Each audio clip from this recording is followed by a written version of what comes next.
Gracias por estar acompañándonos hoy en este webinario que se titula Síndrome de Down y la enfermedad de Alzheimer, avances, desafíos y oportunidades, para el cual contamos con dos módulos distintos. El primero se titula Envejecimiento y Alzheimer en personas con síndrome de Down, prevención, detección y abordajes, para el cual nos acompañará María Carmona, y luego Lucía Pertierra va a disertar acerca de hacia dónde vamos, oportunidades y avances en investigación. Luego de la ponencia de ambas profesionales, va a haber un espacio de unos minutos para las preguntas que tengan luego de escuchar estas presentaciones, que las pueden ir dejando en el chat de este Zoom. Así que obviamente, además de agradecer a los asistentes, les agradecemos un montón tanto a María como a Lucía por estar acompañándonos, por todo lo que siempre dedican a este tema, que es súper importante, y por estar compartiéndolo hoy con nosotros. María es licenciada en medicina y especializada en neurología en la Clínica Universidad de Navarra. Posteriormente continuó su formación en demencias y enfermedades neurodegenerativas en la unidad de memoria del Hospital de la Santa Creu y Sant Pau, completando los estudios en doctorado. Desde el 2014, además, forma parte de la Fundación Catalana Síndrome de Down, desde donde, junto al Hospital de Sant Pau, han desarrollado un plan de salud para prevención, detección precoz y tratamiento de la enfermedad de Alzheimer en adultos con síndrome de Down. Han valorado a más de 1.200 personas en este contexto. Actualmente continúa siendo neuróloga adjunta del Servicio de Neurología del Hospital Sant Pau y de la Fundación Catalana Síndrome de Down, desde donde combina actividades asistencial e investigadora, ambas centradas en el estudio y tratamiento de enfermedades neurodegenerativas, tanto en la población general como en personas con síndrome de Down. Así que ya estamos listos para escucharte, María, y muchas gracias.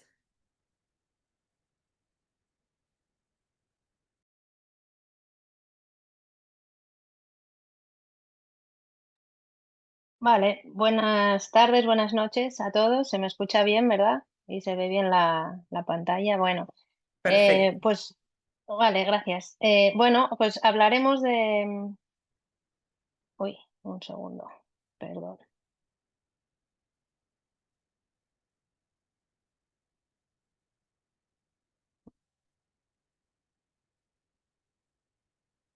A ver, intento otra vez.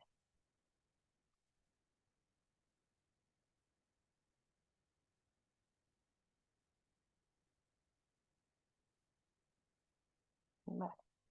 Vale, pues hablaremos del envejecimiento y de la enfermedad de Alzheimer en personas con síndrome de Down, un poquito de bueno, de la prevención, de la detección precoz y del abordaje. Os voy a presentar a Lola. Ella tiene 51 años, le gusta ir a clase de zumba, ir a la piscina y al teatro. Y bueno, y también tiene síndrome de Down.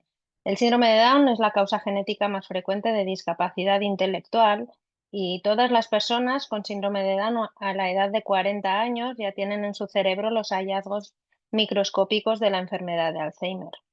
No todos ellos van a desarrollar los síntomas de la demencia, pero en esta charla veremos cómo la enfermedad de Alzheimer supone el principal problema médico de estas personas en su vida adulta.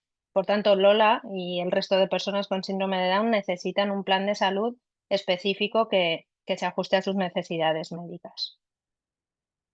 En esta charla intentaré transmitir tres mensajes que son estos. El primero, que la enfermedad de Alzheimer es el principal problema médico y causa de fallecimiento de los adultos con síndrome de Down, que no hay que esperar a notar los problemas cognitivos o conductuales para consultar y que la investigación y los ensayos clínicos facilitan que los tratamientos efectivos sean una realidad para estas personas.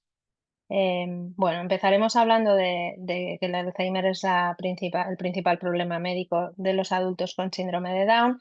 Y bueno, vemos que las personas con síndrome de Down tienen un envejecimiento precoz que comporta una serie de cambios físicos, psicológicos y funcionales, como ocurre en cualquier otra persona sin discapacidad, pero en ellos esto les ocurre años antes que en la población general. Tienen un envejecimiento precoz. Entonces, conocer estos cambios y los posibles problemas médicos más frecuentes en cada etapa de la vida es importante para poder detectarlos lo más a tiempo posible y llegar a envejecer o a facilitar un envejecimiento lo más saludable posible. Cuando pensamos en el síndrome de Down, pues muchas veces nos viene a la cabeza la imagen de un niño pequeño con el típico fenotipo y sabemos que, por ejemplo, pues la cardiopatía congénita es un problema al que puede que se enfrenten por su frecuencia. y por ello, pues los avances en cirugía cardíaca en el último siglo pues, han permitido aumentar la esperanza de vida de estos niños, ayudándoles a sobrevivir hasta la vida adulta.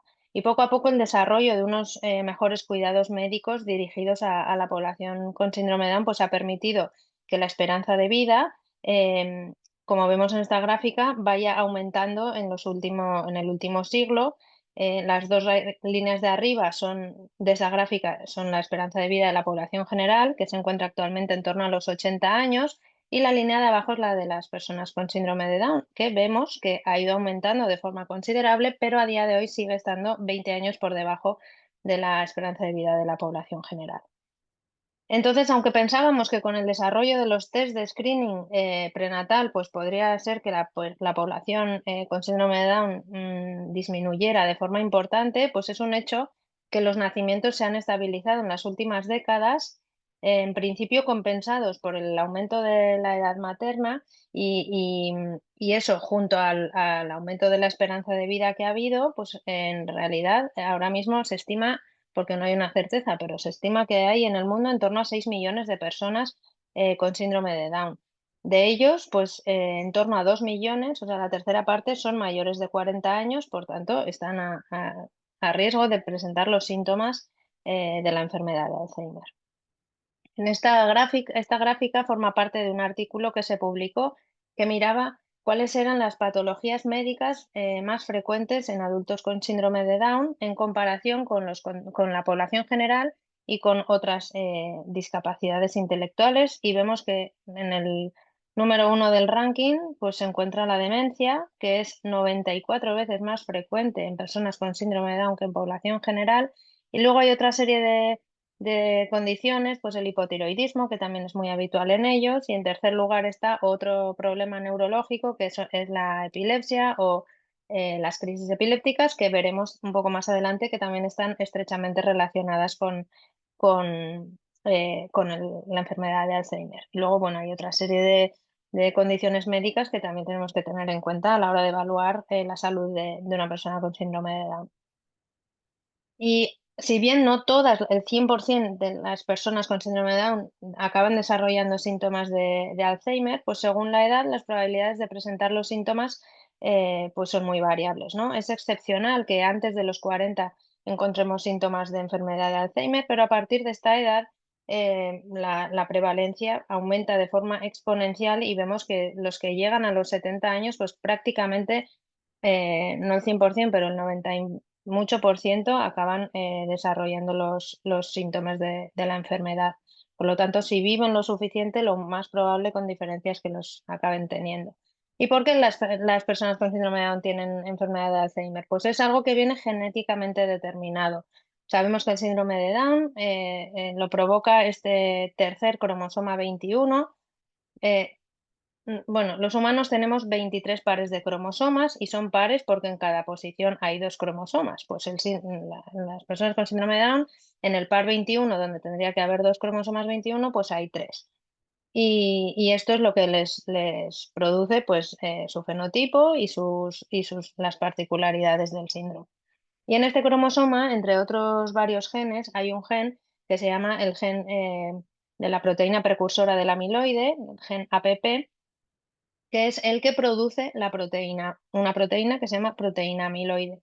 Cuando esta proteína amiloide, que todos producimos en nuestro cerebro, pero por mecanismos sanos, nuestro cerebro la va eliminando, pero cuando fallan estos mecanismos o se produce en exceso y se va acumulando en el cerebro, pues este evento desencadena otros procesos que son los que se conocen como cascada amiloide que desencadenan la enfermedad de Alzheimer. Aquí tenemos la proteína precursora del amiloide que a partir de distintos procesamientos de la proteína pues hace que, claro, desde que estas personas son fetos pues ya la producción de su proteína amiloide es mucho más alta y al final pues se acaba acumulando y forman las placas de amiloide de manera que a los 40 años prácticamente todas las personas con síndrome de Down tienen en su cerebro los hallazgos microscópicos de esta enfermedad. Y esto es así, tanto que en los últimos años, y se corrobora en estos criterios diagnósticos publicados este año pasado, criterios diagnósticos de Alzheimer en general ya consideran que el síndrome de Down es una enfermedad de Alzheimer incluso desde el nacimiento. Aunque no hay signos detectables de enfermedad de Alzheimer, el hecho de tener síndrome de Down y 3 cromosomas 21 pues predispone de tal manera que ya se considera que están en el continuo de esta enfermedad, digamos. ¿Y cómo diagnosticamos la enfermedad de Alzheimer en el síndrome de Down? Pues en la práctica clínica el diagnóstico de un deterioro cognitivo sobre una discapacidad no es nada fácil. Y así lo vemos, por ejemplo, pondré varios motivos, ¿no? El primero es que, bueno, tan sencillo o así que los médicos no se sienten preparados para atender a personas con síndrome de Down. Hace varios años hicieron en España una encuesta a médicos de familia y bueno, se vio reflejado que no tenían la seguridad de atender a personas con síndrome de Down. Pues de su cupo de pacientes, no sé, pues si atienden a 2.000 personas y una tiene síndrome de Down, pues no tenían ni la experiencia ni la seguridad de sentirse seguros ante este caso, ¿no? O sea que merecen una atención médica específica. Por otro lado, un grupo de expertos hace también varios años publicó este artículo que era como unas guías clínicas de intentar ayudar a diagnosticar el deterioro cognitivo en personas con discapacidad intelectual. Y bueno, pues proponían que no se podía hacer en una única visita, que se requería un seguimiento longitudinal, es decir, seguido en el tiempo para poder detectar más cambios y que daban una serie de consejos, pero la verdad es que pues era complejo. Por otro lado, también tenemos un déficit de instrumentos que nos ayuden a diagnosticar el deterioro en la discapacidad. La discapacidad intelectual es muy variable. Hay personas con síndrome de Down que viven prácticamente autónomos o con un mínimo soporte, que usan el transporte público, que hacen compras, y otras personas pues, que no han adquirido la comunicación verbal. O sea que la variabilidad entre ellos es muy distinto. Entonces no podemos evaluar a todos con las mismas herramientas. Por ejemplo, si pedimos a una persona con síndrome de Down que dibuje un reloj y hace este dibujo, pues no sabemos si tiene una discapacidad pues grave y este es su mejor rendimiento, pero si tenemos un seguimiento a lo largo del tiempo, pues a lo mejor se trataba de una persona con discapacidad leve que con el paso del tiempo se ha ido deteriorando. Por tanto, no solo necesitamos instrumentos adaptados, sino que necesitamos o nos viene bien hacer un seguimiento longitudinal de la evolución del rendimiento cognitivo. Y además también pues hay un montón de síntomas que pueden ocurrir en la enfermedad de Alzheimer que no tienen por qué ser enfermedad de Alzheimer exclusivamente, pues pueden ser otras enfermedades psiquiátricas, pueden ser otras condiciones médicas que están jugando un papel sobre la cognición o pues, sobre la conducta y que interfieren o coexisten o existen aisladamente en estas personas y también a veces es difícil de delimitar. Entonces, el diagnóstico del Alzheimer en la discapacidad pues es difícil, probablemente está infradiagnosticado, o sea que lo diagnosticamos menos de lo que está, probablemente está infratratado, o sea que el tratamiento dirigido también es menos de lo que haría falta. Y esto también es muy importante porque con alta probabilidad se usa medicación de perfil sedante, tranquilizante, que tiene alto riesgo de efectos secundarios y que no se revisa a lo largo del tiempo y puede estar interfiriendo de forma muy negativa en la evolución de la cognición, de la conducta y de la autonomía de los pacientes. Por eso, bueno, hace unos años ya, en 2014, nosotros creamos una unidad especializada que combinaba la Fundación Catalana Síndrome de Down, que es una fundación principalmente social, pero que también tiene un centro médico con varias especialidades dirigidas a la atención médica de adultos bueno, y de niños con síndrome de Down, y el Servicio de Neurología del hospital, que tiene larga tradición del estudio de las enfermedades neurodegenerativas y de la investigación también. Entonces, con una alianza, pues creamos la unidad de Alzheimer Down y desde allí, pues diseñamos un plan de salud que ofrecemos a todos los adultos con síndrome de Down de Cataluña, ¿no? Que es nuestra región.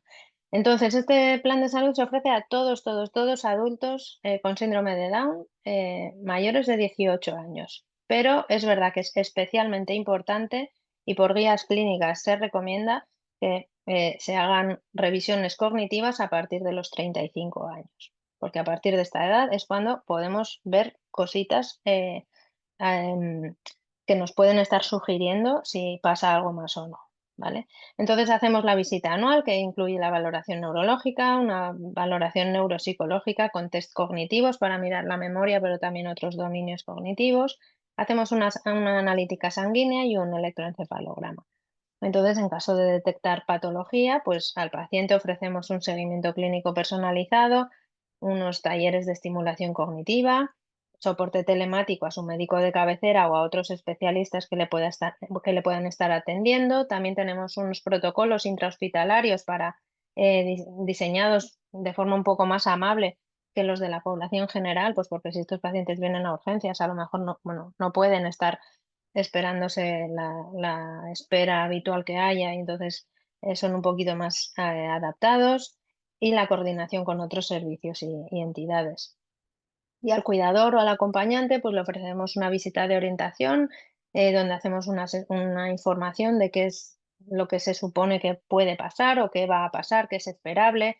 Les asesoramos también de sus temas de recursos económicos, servicios asistenciales, revisiones de grado de discapacidad.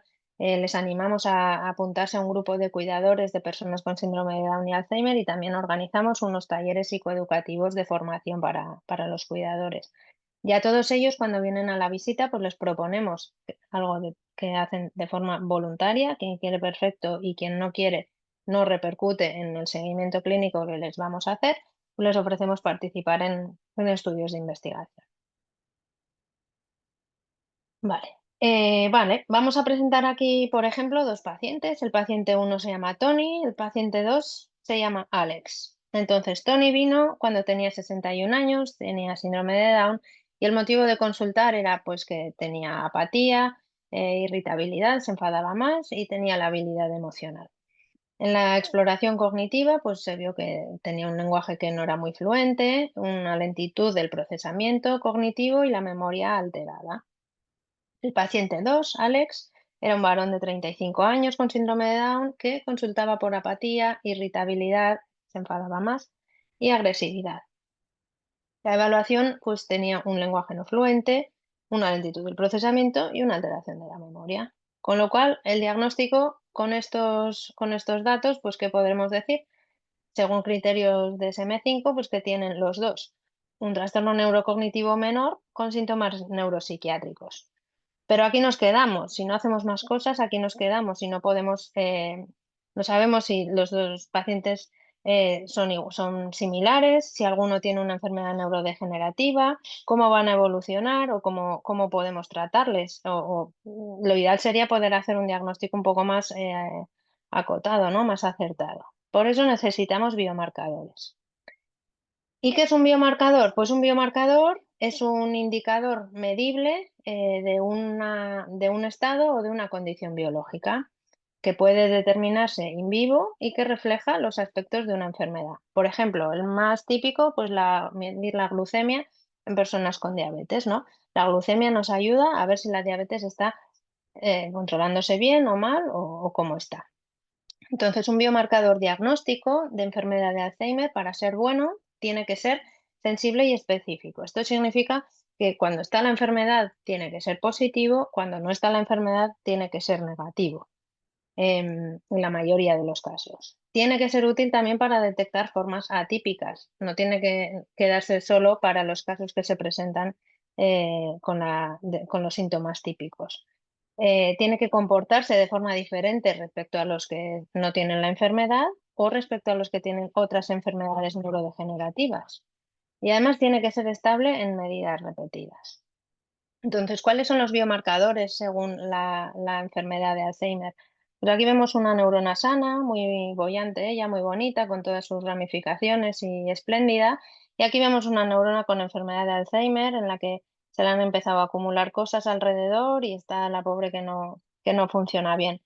Entonces, los biomarcadores de la enfermedad de Alzheimer se van alterando de forma ordenada y cada uno, o bueno, cada grupo marca un proceso distinto. El primer proceso, que es el más aceptado que pasa, que ocurre en primer lugar, es la amiloidosis, es el acúmulo de esta proteína amiloide que ocurre entre las neuronas, es extracelular y bueno, los marcadores pues suelen ser a beta 40 o a beta 42 que se pueden determinar en el líquido cefalorraquídeo, que es el que está en contacto con el cerebro y la médula espinal, que se puede analizar mediante una punción lumbar, o también se puede analizar más recientemente, se han desarrollado ensayos para analizarlo en la sangre, ¿vale?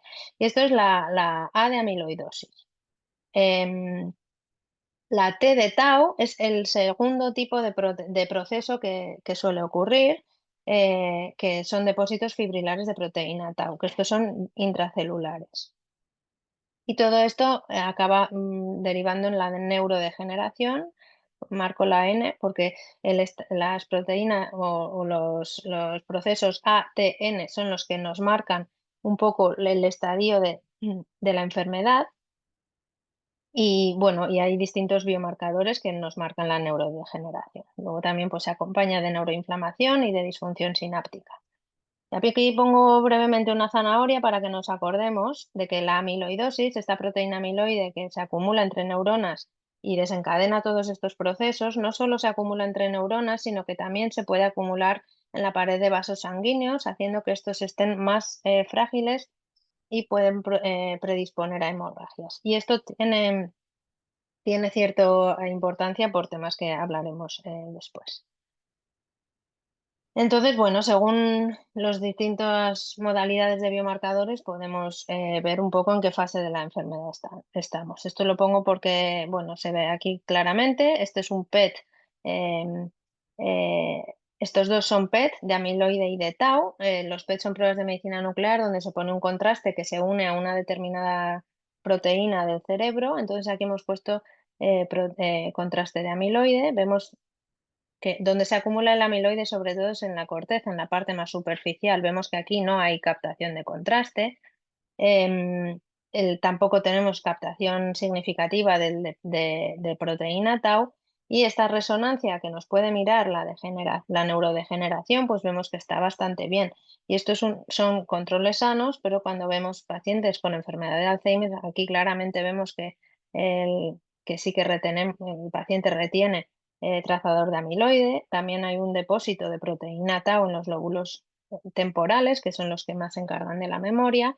Y también vemos esta atrofia, estos huecos, agujeros, que significa que el cerebro está más atrófico, más encogido, más envejecido de la cuenta. Entonces, ¿cómo aplicamos estos biomarcadores en nuestros pacientes que tienen el mismo diagnóstico, pero nos gustaría darles más información? Bueno, esta gráfica mira la proteína A beta 42 y la proteína tau. La proteína A beta mide amiloidosis, la proteína tau mira bueno, neurodegeneración, aunque parezca que no, pero sí. Y entonces, combinando estas dos proteínas, los pacientes que caen en el recuadro verde son los que no tienen Alzheimer, que están los dos marcadores sanos o niveles sanos, y los rojos son los que sí tienen la enfermedad. Entonces, nuestro paciente 1, Tony, cayó aquí, o sea, cayó en que tiene marcadores positivos y además su PET de amiloide era muy positivo para el amiloide. Y el paciente Alex cayó aquí, que es en rango sano de líquido y además su PET de amiloide no mostró retención del trazador. Por lo tanto, podemos decir que Tony sí que tiene un deterioro cognitivo debido a enfermedad de Alzheimer y Alex tiene un trastorno neurocognitivo debido a otra causa que no es neurodegenerativa. ¿Cuál sea la causa? Si es una depresión, si son apneas del sueño, si es una otra cosa, ya lo veremos en su momento, pero saber si es neurodegenerativo o no ya nos permite dar bastante información pronóstica y ayudar de forma diferente y dirigida. El tiempo nos dio la razón. Aquí vemos cómo Tony evolucionó haciendo los dibujos cada vez peor. Sin embargo, Alex, que no tenía una causa neurodegenerativa, pues se mantuvo estable en las puntuaciones de sus test de memoria. Entonces, para poder investigar y avanzar en el conocimiento de esta enfermedad, pues diseñamos el proyecto DAPNI, por sus siglas del inglés Down Alzheimer Barcelona Neuroimaging Initiative, que es un proyecto que estudia marcadores de Alzheimer en personas con síndrome de Down y permite avanzar en el conocimiento del Alzheimer dentro y fuera del síndrome de Down.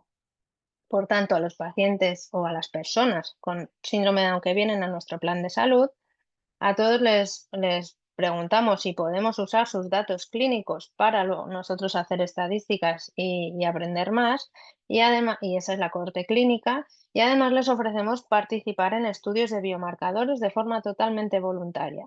Les proponemos sacar muestra de sangre para análisis de plasma y genética, hacer una punción lumbar, una resonancia magnética, pruebas de medicina nuclear, estudio de sueño y electroencefalograma, incluso cuando fallecen, la donación del tejido cerebral, ¿no? Esto es algo que ofrecemos de forma voluntaria, no hay que hacer todo o nada, personalizamos mucho qué pruebas hacemos y cuáles no, según pues la idiosincrasia de cada persona y de cada familia y de cada situación, ¿no?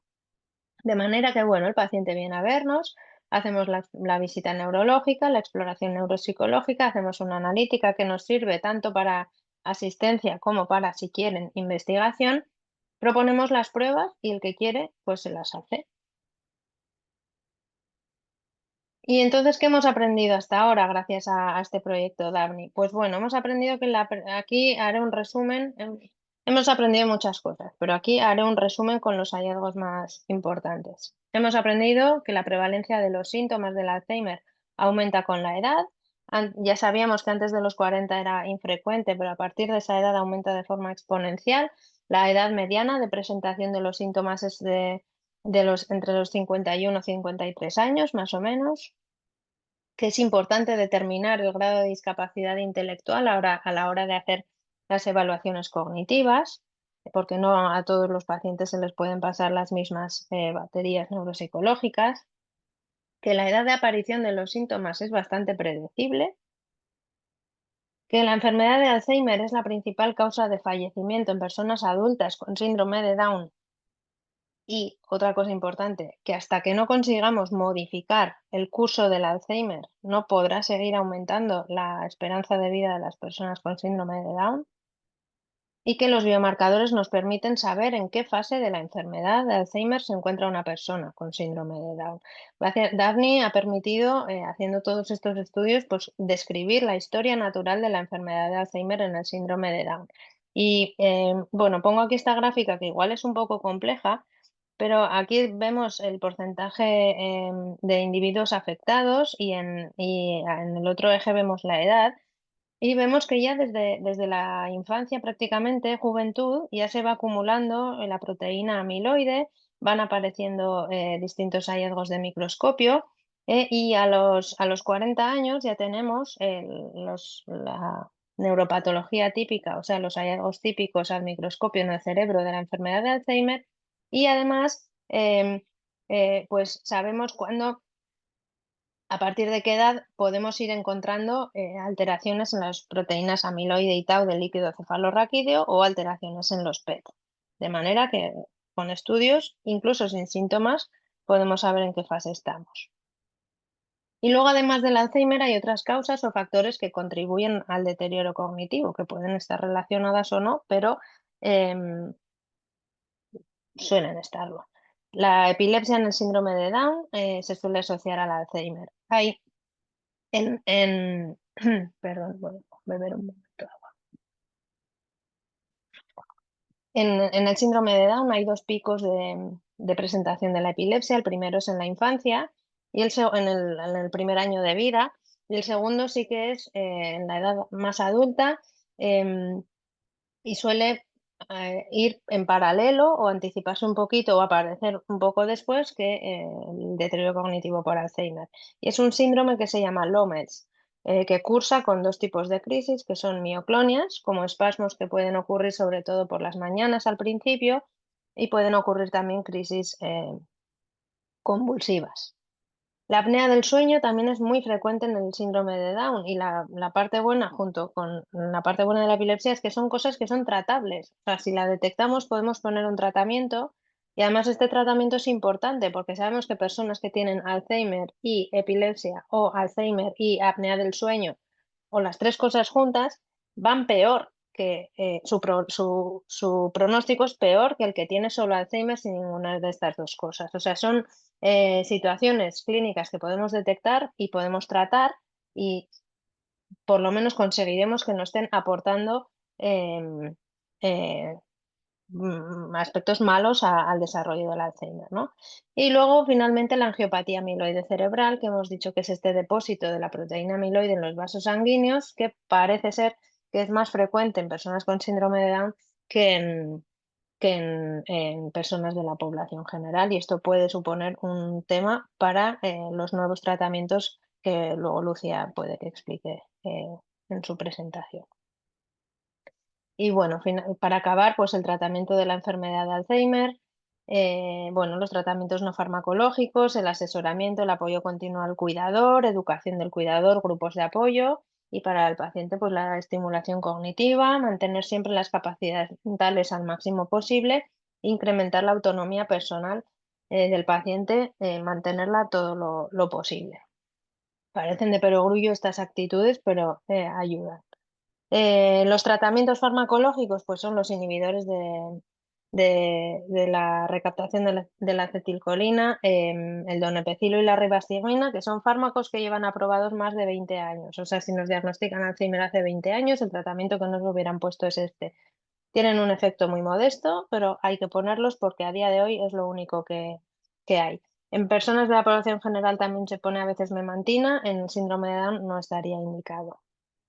Y luego también hay que poner un tratamiento que es sintomático, o sea, que es para paliar los síntomas, no para curar la enfermedad, pues de las complicaciones derivadas de la enfermedad. Pues cuando tienen un síndrome confusional, que es como un empeoramiento brusco por una infección o un cambio ambiental, los síntomas neuropsiquiátricos, trastornos del sueño, efectos secundarios de los fármacos, que esto es algo que es muy importante cuando ponemos un fármaco, sobre todo si es psicofármaco, hacer revisiones periódicas y revalorar su indicación y su utilidad en visitas sucesivas, porque si no se queda ahí puesto años y años y puede estar dando efectos secundarios.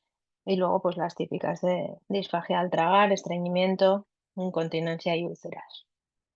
Por tanto, espero haber transmitido que la enfermedad de Alzheimer es el principal problema médico y causa de fallecimiento de los adultos con síndrome de Down, que no tenemos que esperar a notar los problemas cognitivos o conductuales para consultar, que la investigación y los ensayos facilitan que conozcamos mejor esta enfermedad y así poder dirigir los tratamientos también en estas personas, y que el síndrome de Down es una buenísima población en la que llevar a cabo estudios de prevención porque hemos podido conocer toda la historia natural de esta enfermedad y además no hacer investigación en el síndrome de Down o no ofrecerla es una forma de discriminación pues que se ha hecho mucho hasta ahora y, bueno, siempre luchamos contra eso.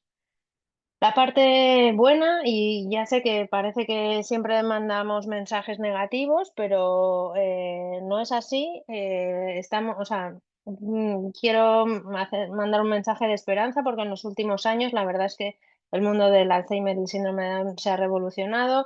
Han hecho un montón de consorcios que luego Lucía explicará. Hay reuniones, se juntan los expertos para avanzar. La inversión también de las agencias financiadoras se ha incrementado un montón y los descubrimientos y avances están siendo muy importantes. Con lo cual, bueno, es una situación de la que tenemos que ser conscientes, pero estamos tratando de sobreponernos y de saber más y para eso necesitamos a todo el mundo, necesitamos investigadores, pero por supuesto que necesitamos asociaciones, necesitamos pacientes, necesitamos familias y gente dispuesta para entre todos juntarnos, pensar cuál es la mejor vía de trabajo y seguir peleando, ¿vale? Bueno, y muchas gracias. Estos somos nosotros. Y aquí pongo un par de emails por si acaso queréis escribirnos alguna cosa. Gracias. Muchísimas gracias, María. Es muy interesante todo lo que nos compartiste, todo lo que hacen todos los días en realidad. Y esto es como una partecita en la que nos cuentan, bajan un poco a tierra para que todos lo entendamos un poco mejor. Pero bueno, sin dudas es muy, muy importante todo lo que hacen. Y como decís, es algo de lo que hay que ocuparse, hay que atenderlo, existe. Y está muy bueno que cada vez sepamos más y se vaya mejorando en esa atención y en todo lo que se va sabiendo. Y buenísimo que dejaste ahí algunos contactos. Después cualquier cosa lo pueden consultar, tanto Asdra como Aún España, si necesitan, si no lo pudieron anotar o lo que fuere. Así que mil gracias también por esa generosidad. Ahora vamos con el segundo módulo, que como dijimos antes se titula ¿Hacia dónde vamos? Oportunidades y avances en investigación. Para eso nos acompaña Lucía Pertierra, ella es médica neuróloga por la Universidad de Buenos Aires y luego de la residencia completó el fellowship en neurología cognitiva en FLENI, también en Buenos Aires. Desde 2017 trabaja con adultos con síndrome de Down en Argentina, fundando en FLENI la primera iniciativa latinoamericana para el estudio del envejecimiento y la enfermedad de Alzheimer en esta población. Fue seleccionada como miembro de la cohorte 2023-2024 del programa Atlantic Fellows for Equity in Brain Health del Global Brain Health Institute que realizó en Trinity College Dublin, en Irlanda. Durante este año se encuentra haciendo una estancia en la unidad Alzheimer Down del Hospital San Pau bajo la mentoría de María Carmona, que nos acompaña hoy, y de Juan Fortea. Muchas gracias, Lucía, y estamos listos para escucharte. Hola, ¿qué tal? Buenas tardes a todos. Gracias, Noelia, por la presentación y gracias, María, por haber hecho toda esta introducción teórica que definitivamente creo que le va a dar un contexto a la parte que voy a conversar yo. Bueno, sobre todo agradecer a los organizadores por invitarnos a esta presentación y en lo personal también decir que celebro este tipo de interacciones entre la comunidad médica y las asociaciones que representan a la comunidad con síndrome de Down, a la que creo que podemos decir que sentimos que indirectamente pertenecemos también a través de lo médico, asistencial y de investigación. Bueno, voy a compartir mi presentación y creo que ya deberían estar pudiendo ver en pantalla. Y bueno, sobre lo que voy a hablar yo en esta segunda parte es un poco hacia dónde vamos, o sea, María hizo una muy buena descripción sobre lo que sabemos hasta ahora, y yo quiero contar un poco de hacia dónde apunta la investigación actualmente y al futuro cercano. Como siempre decimos, para saber hacia dónde vamos hay que saber de dónde venimos, y por eso me parece que puede ser interesante hacer un poco de historia. Esperen que está molestando un poco los controles de la reunión, a ver si puedo mover. Bueno, ahí está.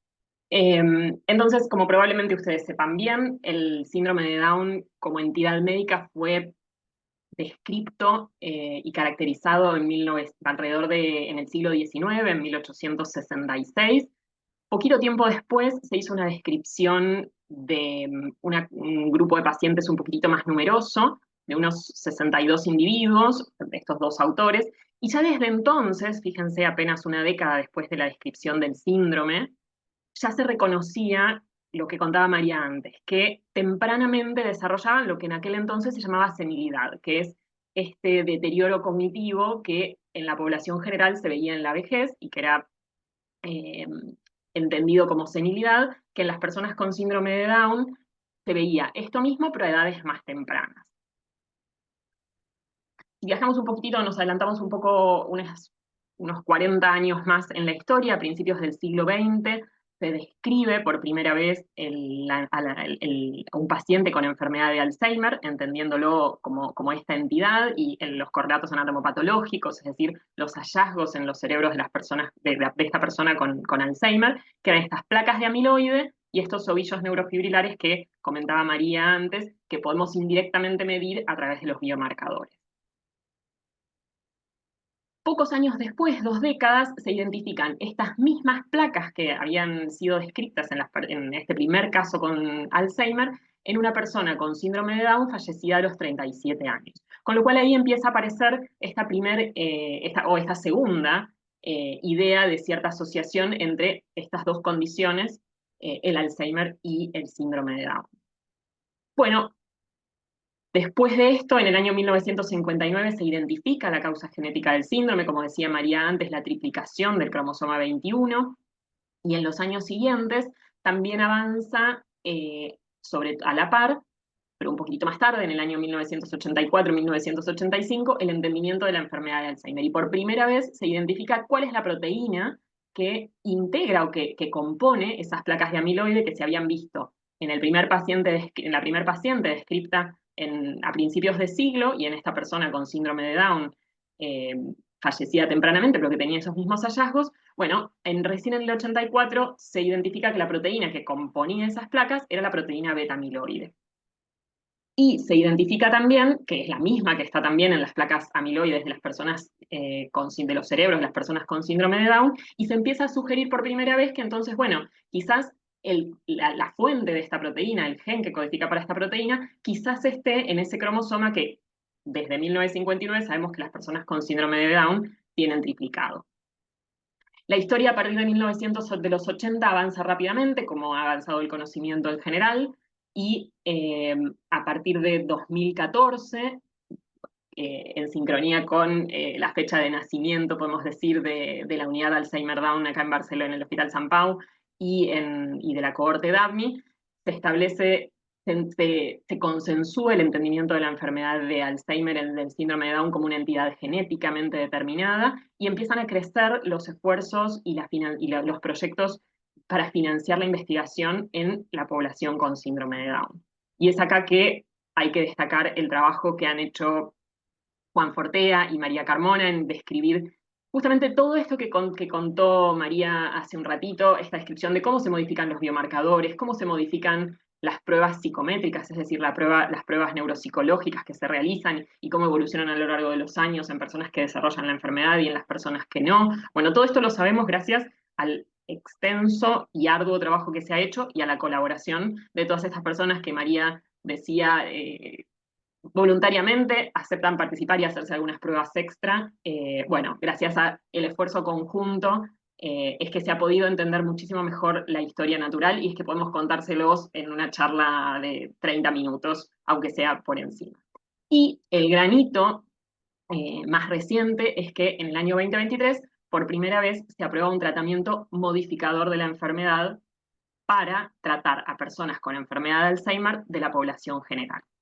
Ahora vamos a charlar un poco más de qué se trata este tratamiento, pero son anticuerpos que van directamente dirigidos contra la proteína amiloide, que como decíamos es la que se acumula en el cerebro y que es de las personas que desarrollan Alzheimer, y que es el principal paso necesario para desarrollar clínicamente la enfermedad. Entonces, bueno, esto es lo que hacemos así como muy rápidamente un resumen de la evolución del entendimiento del síndrome de Down y de su relación con la enfermedad de Alzheimer en los últimos 170 años. ¿Cuáles son las fronteras del conocimiento? ¿Hacia dónde vamos? Bueno, el conocimiento crece a través de la investigación. Y en particular, lo que nosotros hacemos es investigación clínica. La investigación clínica es el tipo de investigación médica que se hace con personas, a diferencia de lo que llamamos como investigación básica, en donde se trabaja en laboratorio, con animales de experimentación, o muchas veces con otros con tejidos biológicos, ni siquiera con seres vivos. Que a eso llamamos investigación básica. La investigación médica es la que involucra la participación de personas, y su objetivo último es mejorar la prevención, el diagnóstico y el tratamiento de las enfermedades.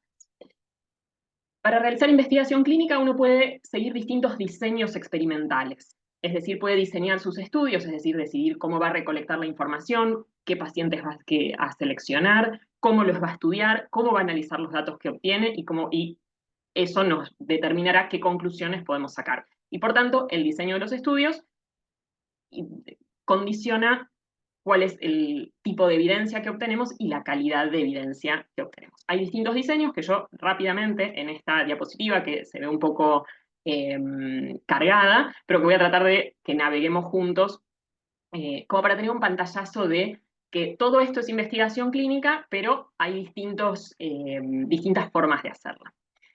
Si nosotros dividimos la investigación clínica según el diseño metodológico que utilizamos para realizarla, podemos hacer una primera gran división dicotómica entre estudios descriptivos, como por ejemplo esta serie de casos que yo les contaba en el 1860 o 70, de los 62 individuos con síndrome de Down, con esta senilidad temprana que describían estos autores, que es lo que nosotros llamaríamos una serie de casos. Son estudios descriptivos en donde, bueno, por supuesto se puede sacar alguna conclusión de pensar que alguna cosa puede ser por tal o cual motivo, pero que en definitiva no se hace ninguna intervención sobre las personas. Y por otro lado tenemos los estudios analíticos, en donde más allá de solamente describir lo que vemos, tratamos de interpretarlo y sacar conclusiones. Y acá de nuevo tenemos otra división dicotómica de los estudios analíticos en observacionales y en experimentales. En los estudios observacionales no administramos ninguna intervención a las personas que estamos estudiando, mientras que los experimentales sí. En los observacionales, de acuerdo a cómo observamos a los pacientes, podemos dividirlos en transversales o en longitudinales. Transversales son aquellos en los cuales estudiamos a todas las personas una sola vez en el tiempo. Tenemos una fotografía de la persona en un momento. Mientras que los longitudinales son estudios en los que seguimos longitudinalmente, es decir, a lo largo del tiempo, a las personas para ver cómo se comporta la enfermedad o cómo se comportan sus factores de riesgo, etc. Estos son en este grupo es que cae la cohorte Dabney que comentábamos recién, que básicamente consiste en seleccionar un grupo de personas que tienen un riesgo de desarrollar cierta enfermedad y seguirla longitudinalmente a lo largo del tiempo para entender los factores de riesgo para la enfermedad, los factores protectores, las manifestaciones de la enfermedad y cómo podemos estudiarla. Y por otro lado, los estudios experimentales son aquellos en los cuales el investigador sí administra una intervención sobre la población, sobre el grupo de personas que está estudiando. Los más famosos son los ensayos clínicos, aleatorizados o randomizados, contra placebo doble ciego. Ese es el nombre completo, con todos los nombres y apellidos, que ahora vamos a dar algunos ejemplos, pero en definitiva consiste en la administración de un tratamiento a una parte de las personas en estudio y una administración de un placebo a la otra mitad en general de la población en estudio, placebo o el mejor tratamiento disponible a la fecha, hoy por hoy, y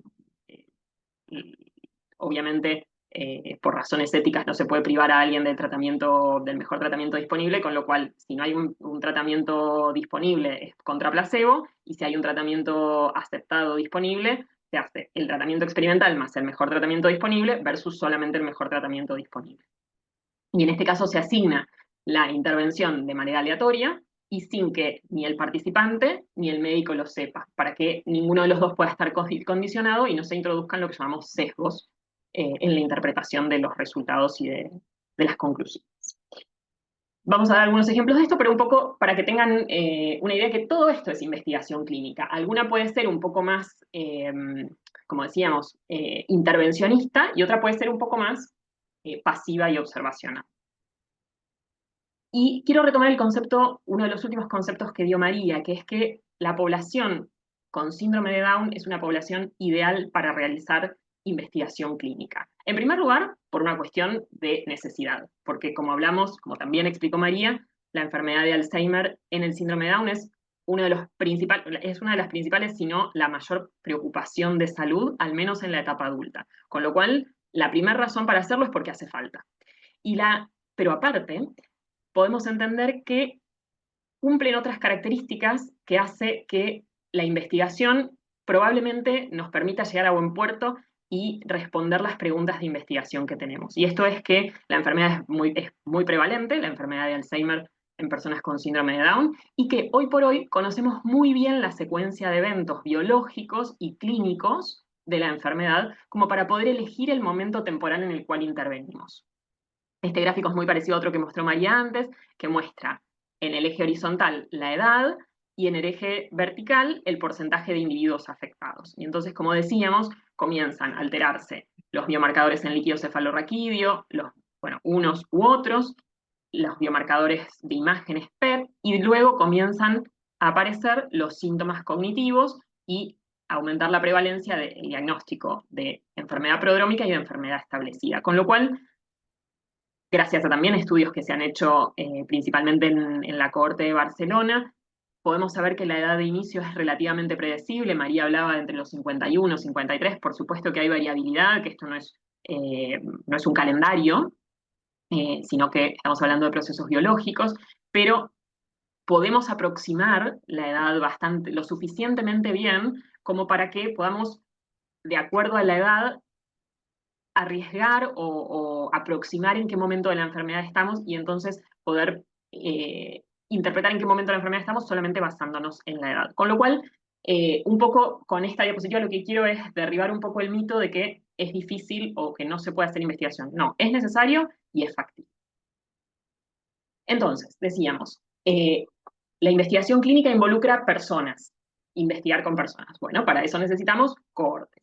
Y como dice el dicho, mientras más mejor, por supuesto que tener grupos de personas involucradas en investigación, mientras más individuos sean, mejores conclusiones vamos a poder sacar, y mientras los individuos representen mejor a la población sobre la cual nosotros queremos concluir, también mejores van a ser nuestras conclusiones. Por eso es importante poder investigar no solamente poquito número de personas, y no solamente personas de países específicos, sino tratar de ser lo más amplios posibles y tener representatividad en cuanto a diversidad cultural, geográfica, étnica y de todo tipo. Entonces, las Cortes Nacionales establecidas hoy por hoy, no puedo otra cosa que comenzar por la Corte de Barcelona, porque ha sido la primera, como decía María, en 2014, fundada en paralelo al plan asistencial, y no sé si pasó desapercibido o no, pero ya se han visto más de unos 2.200 pacientes han sido atendidos en la unidad de Alzheimer Down del Hospital San Pau. Esto hace que sea la cohorte más grande del mundo y sobre todo la cohorte caracterizada con biomarcadores biológicos y de imagen. De cerca está una cohorte que es un poquito más nueva, que es el ABCDS, que es el Consorcio de Biomarcadores de Alzheimer en Síndrome de Down norteamericano.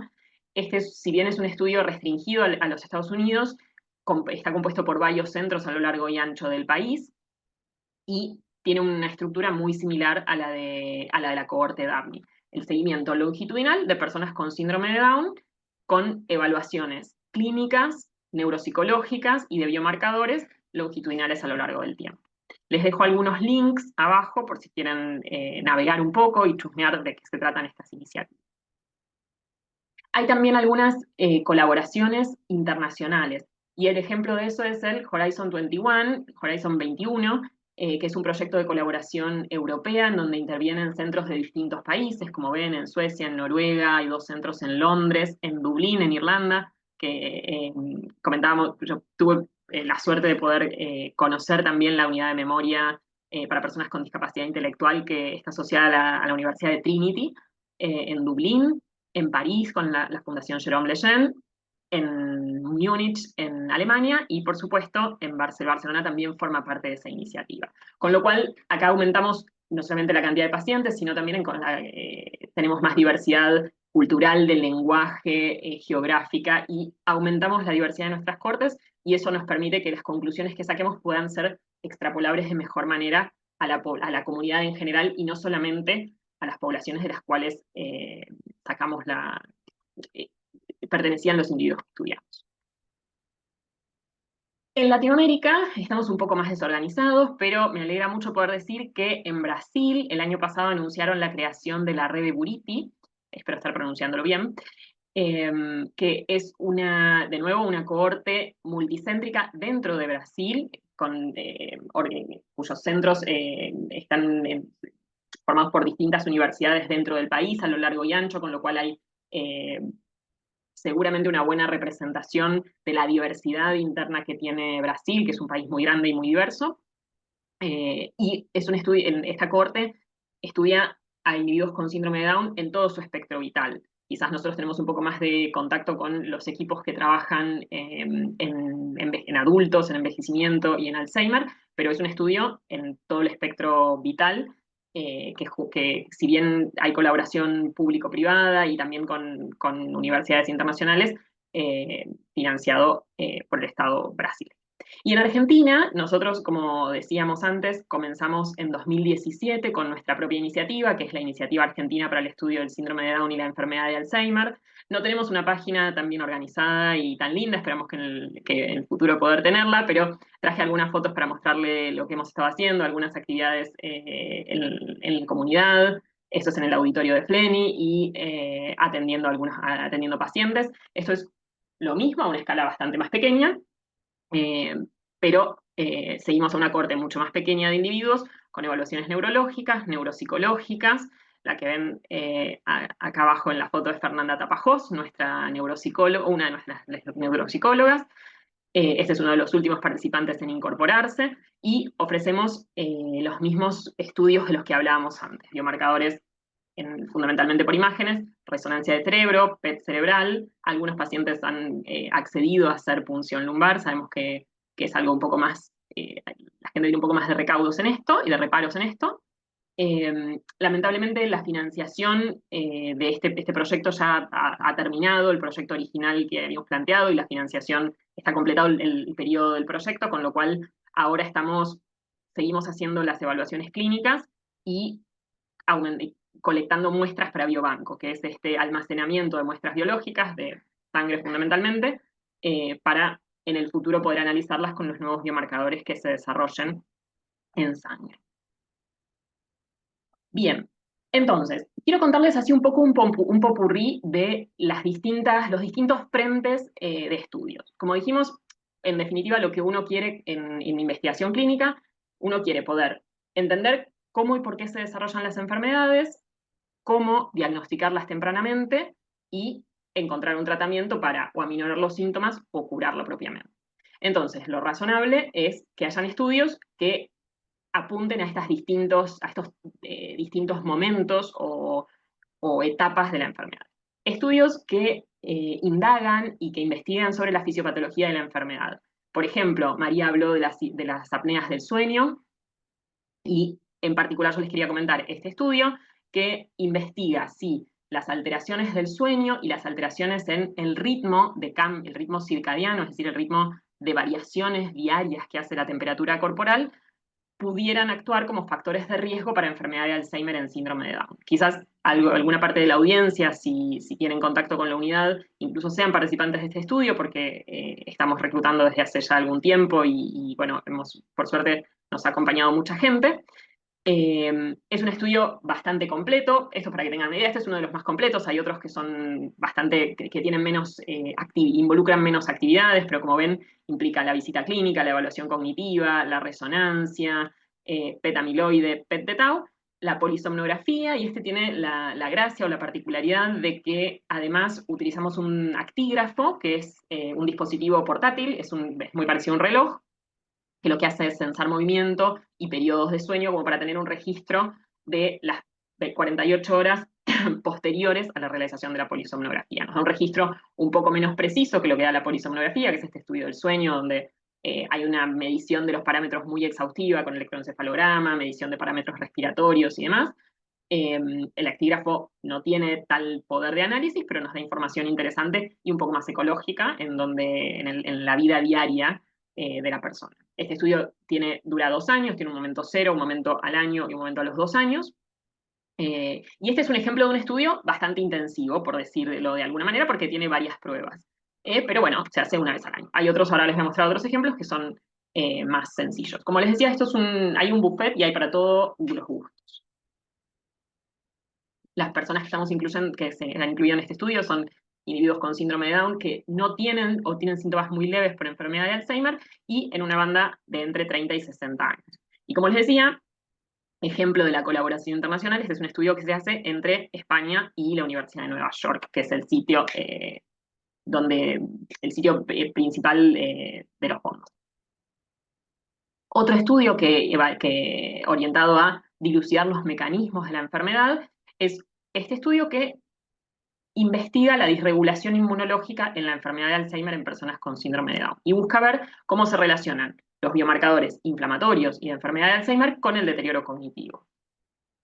Este estudio, si bien surge a partir de la colaboración de universidades en Canadá, en Estados Unidos y en España. La población de aplicación, donde se va a realizar el estudio, o sea, la población clínica de este estudio es la población de la cohorte DAPNI. Y este estudio es un poco más inclusivo. Cualquier persona con síndrome de Down mayor de 18 años, con o sin síntomas, puede participar del estudio. Este estudio tiene su reclutamiento abierto, así que los que conocen la unidad seguramente en algún momento se los mencionemos y ofrezcamos participar. Algunos ejemplos de otra área que también se está investigando. En el área del diagnóstico, María les mostraba cómo nosotros necesitamos evaluaciones longitudinales y necesitamos evaluaciones que nos permitan ver cómo el paciente estaba antes y cuál era su mejor nivel de funcionamiento para poder entender si lo que vemos ahora representa un deterioro o representa el estado basal de la persona. Como María les ha mostrado, hemos aprendido muchísimo en estos años y sobre todo a partir de lo que se ha trabajado acá en el Hospital San Pau, sobre cómo interpretar, cómo evolucionan las puntuaciones de las evaluaciones cognitivas, qué tests son más sensibles, qué es lo que falla primero, si es más la memoria, si son otros componentes, otros dominios cognitivos. Bueno, sin embargo, la evaluación en persona tiene sus limitaciones. En primer lugar, que San Pau hay uno solo y personas con síndrome de Down hay en todo el mundo. Entonces, la evaluación en persona tiene, por ejemplo, la limitación geográfica. Y por eso es que algunos investigadores se plantean desarrollar herramientas digitales para generar, como si fuese una evaluación cognitiva digital, basada en dispositivos, para generar medidas del rendimiento cognitivo por mecanismos, por vías o por procedimientos distintos que la evaluación tradicional en papel y lápiz y en consultorio. Donde también es una situación de evaluación, donde nos preguntan cosas que a veces nos cuestan, es una persona desconocida, en un entorno desconocido, también hay ciertos estresores ambientales que no son menores. Entonces, este estudio, que se llama el 10-ARC, que se requiere a la evaluación remota y ambulatoria, es una extensión de esta misma batería digital se ha utilizado ya en personas de población general, y lo que este estudio busca hacer es desarrollar una nueva evaluación para personas con discapacidad intelectual que sea capaz de detectar los cambios cognitivos que se producen en personas con síndrome de Down debidos a enfermedad de Alzheimer. Y plantea una dinámica de evaluación un poco distinta, que en vez de ser una evaluación anual, y sobre todo en persona como dijimos, son evaluaciones muy cortitas, de 60 a 90 segundos, en salvas, varias veces al día, lo cual nos permite también un poco controlar por algún momento en el que la persona tenga menos ganas de colaborar, o esté más distraída, o esté pasando un mal momento, o esté con dolor, o esté preocupada por otra cosa. Y entonces, al tener varias mediciones a lo largo del día, uno puede promediar y tener una idea un poco mejor y no tan única, sin saber qué pasó en el resto de los momentos. Se dan estas salvas varias veces a lo largo del día durante una semana cada 6 meses. Esta es un poco la propuesta de diseño. Y estoy muy contenta de decir que en este estudio, más allá de los conocidos de siempre, que son Estados Unidos y España, nosotros en Argentina también vamos a participar, esperamos estar empezando con el reclutamiento pronto, y también centros en Londres, en Alemania y en Suecia van a estar participando de este estudio. Los criterios de inclusión son un poco más restrictivos, tienen que ser personas con discapacidad intelectual leve o moderada y sin síntomas de enfermedad de Alzheimer. Por supuesto que los criterios son más extensos y hay de inclusión y de exclusión, pero bueno, yo lo que quiero nada más es dar una idea general, como para que se sepa más o menos a qué población apunta. Y por último, la reina de la noche, que es el área terapéutica. O sea, lo que buscamos es, como decíamos, saber reconocer tempranamente, entender cómo se desarrolla una enfermedad para, en definitiva, ¿por qué? Tratarla. Entonces, los estudios que más nos interesan o en los que más esperanza ponemos son en los estudios que nos permitan encontrar tratamientos modificadores de la enfermedad. Hace un ratito María hablaba de tratamientos sintomáticos, hablaba del donepezilo y de la ribastigmina, y estos son medicamentos que, como decía, los usamos porque es lo mejor que tenemos, pero también sabemos que su efecto es modesto. Y estos tratamientos actúan enlenteciendo el curso de la enfermedad, pero no actúan sobre el proceso propio de la enfermedad. Tanto hablamos de la proteína amiloide, bueno, los tratamientos modificadores de la enfermedad son los que vienen a atacar esa proteína amiloide. Repasando lo que acabamos de decir, como decíamos, la triplicación del cromosoma 21, que porta el gen que codifica para la proteína amiloide, esta proteína está producida en exceso y puede procesarse o cortarse de manera espuria y eso conducir a que se acumule en el cerebro. Bueno, estos tratamientos modificadores de la enfermedad lo que hacen es actuar sobre este amiloide. Los dos que tenemos ahora en la lupa son el ABATE, que fue el primer estudio de ensayo clínico en involucrar personas con síndrome de Down, y el ALADIN, que esperamos que empiece pronto, del que voy a hablar después. El ABATE, como les decía, es un ensayo, un ejemplo de los que habíamos mencionado antes, un ensayo clínico, porque hay una intervención, randomizado porque esa intervención se asigna al azar, doble ciego porque ni el investigador ni el participante saben qué está recibiendo, y es contra placebo porque, como decíamos, no hay un mejor tratamiento disponible. Se trata de una inmunización activa, o sea, una vacuna, contra el amiloide B. Se administra para que el sistema inmune del participante, de la persona, desencadene los anticuerpos que van a atacar al amiloide. Es un estudio que también se está administrando en unos pocos países. Y como les decía, se lleva el premio por ser el primer ensayo clínico en involucrar personas, no solamente de población general, sino también personas con síndrome de Down. Y como ven, acá hay un participante, estos son las instalaciones del hospital, con parte del equipo de ensayos clínicos, con Laura Videla, que es una de las psicólogas, Isabel Barroeta, del equipo de neurología también, Belén, de las psicólogas y enfermería. El ALADIN es lo que todos estamos esperando, que es este estudio, de nuevo, es un ensayo clínico, randomizado, doble ciego contra placebo, pero en este caso lo que se administra es donanemab. Esta sí es una inmunización pasiva, es decir, esta vez no, el donanemab no hace que el organismo genere los anticuerpos, sino que es el anticuerpo en sí, es lo que se llama un anticuerpo monoclonal, contra el amiloide. Y este ya ha sido probado en población general y ha sido aprobado para su uso recientemente. ¿Qué efecto demostró?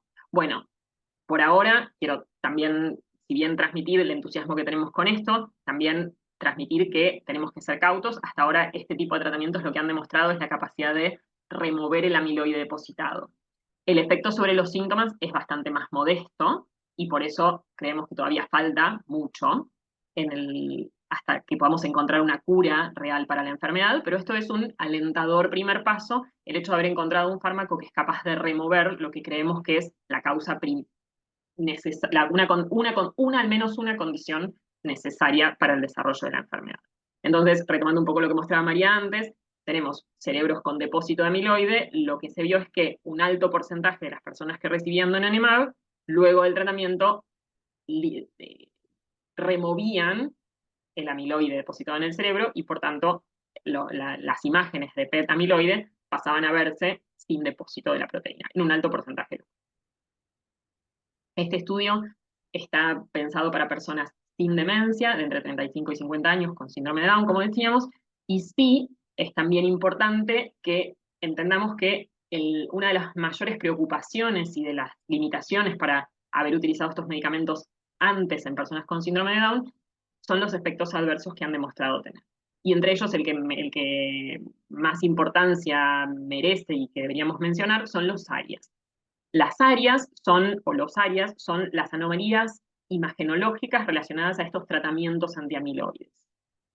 Existen de dos tipos y básicamente se dan porque se permeabilizan los vasos sanguíneos y puede ser que transvase algo de líquido, y eso son lo que llamamos la forma edematosa, o incluso que transvase sangre y restos de hemoglobina que se depositen en la superficie del cerebro y se vean como pequeños sangrados.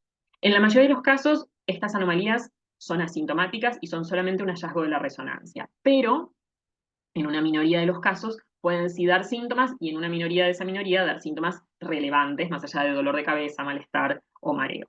Pero como, no sé si recuerdan la zanahoria y la angiopatía amiloide que mencionó María antes, la angiopatía amiloide es un factor de riesgo para desarrollar ARIAS, es particularmente una preocupación y es necesario maximizar las medidas de seguridad cuando se piense en administrar el donanemab en personas con síndrome de Down. Como decíamos antes, es necesario porque la enfermedad lo demanda, porque como decíamos es la principal causa de muerte en los adultos con síndrome de Down y el principal problema de salud. pero al mismo tiempo hay que hacerlo de manera responsable y es por eso que necesitamos este tipo de estudios con protocolos que maximicen las medidas de seguridad, se monitoree frecuentemente con resonancias y se seleccione muy bien a los pacientes en quienes es seguro administrar el tratamiento. Esto es brevemente lo que hablamos antes sobre los dos tipos de áreas, pero eso ya es un poco hilar demasiado fino, probablemente. Y por último, no solamente pensamos en tratamientos que afecten los mecanismos propios de la enfermedad de Alzheimer, sino que también podemos pensar en otras condiciones asociadas a la enfermedad que no la determinan directamente, pero que pueden influir en los síntomas y en su velocidad de progresión. Y con esto me refiero a la epilepsia. En particular por eso es que María es la investigadora principal del estudio LES-AD, que es un estudio que busca evaluar el papel del levetiracetam sobre las crisis epilépticas en personas con síndrome de Down y enfermedad de Alzheimer, y evaluar si además es capaz de prevenir o de enlentecer el deterioro cognitivo. Este estudio es un estudio que está por empezar dentro de muy poquito. Como les decía, es un estudio de fabricación en San Pau. Insisto, la investigadora principal es María Carmona, que acaba de charlar con ustedes, y busca incluir entonces personas con síndrome de Down y enfermedad de Alzheimer, pero lo que sí, necesitamos que todavía no hayan desarrollado epilepsia ni estén con tratamiento antiepiléptico para poder evaluar el efecto de incorporarlo en el contexto del estudio. Una de las ventajas de este estudio es la gran seguridad, porque el levetiracetam es un fármaco que se puede encontrar en las farmacias de todo el mundo. Es un antiepiléptico de amplísimo uso desde hace, yo creo que más de 20 años y probablemente incluso un poco más, con lo cual conocemos muy bien su perfil de seguridad, sus dosis terapéuticas, sus dosis tóxicas, con qué interactúa, con qué no, lo cual lo hace un ensayo particularmente atractivo por su seguridad. Como les decía, María es la investigadora principal y de este estudio participan otros 4 centros en España.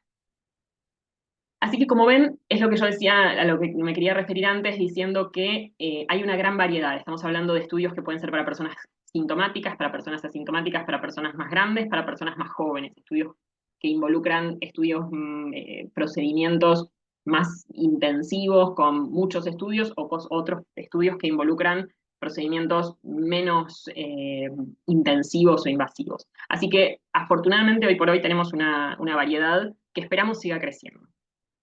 Y por último, el mensaje final que yo quiero dar, y un poco es lo mismo que decía María hace un ratito, que no incluir a las personas con síndrome de Down en investigación clínica es una forma de discriminación. Y creo que espero después de esta hora o hora y cuarto, porque nos extendimos un poco, habernos convencido de que es posible hacer investigación en personas con discapacidad intelectual. Solamente necesitamos adaptarla, necesitamos usar otras herramientas, una evaluación cognitiva distinta, quizás necesitamos consultas un poco más largas, quizás necesitamos planes de salud adaptados, como contaba María, pero no es imposible, y lo que definitivamente es necesario.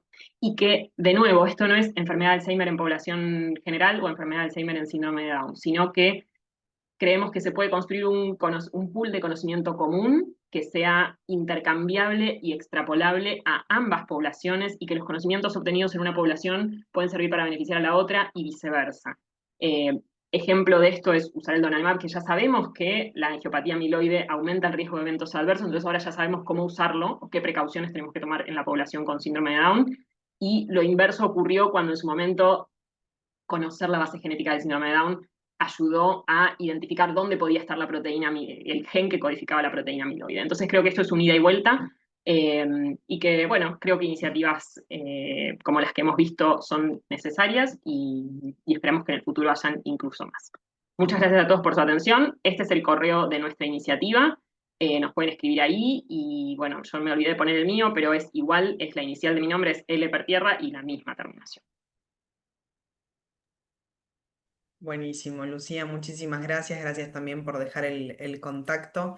Gracias, María, que respondiste por el chat la pregunta cuando consultaban el mail, así ya les quedaba por escrito. Y gracias, Lucía, por tu ponencia también súper interesante junto con la de María. Como decís, es un tema que sin duda nos atraviesa a todos, tampoco es exclusivo del síndrome de Down, si bien es lo que hoy nos convoca, ¿no? Pero está buenísimo que con el paso del tiempo también se avance mucho en eso y es gracias a profesionales como ustedes que se interesan y trabajan en eso, así que el agradecimiento seguramente también de toda la gente que nos está escuchando, que seguro hay familias, hay profesionales que está buenísimo que también se interesen en esto. y hay algunas preguntas que nos dejaron, si les parece, las vamos viendo. Y bueno, y ustedes me dirán para responderlas.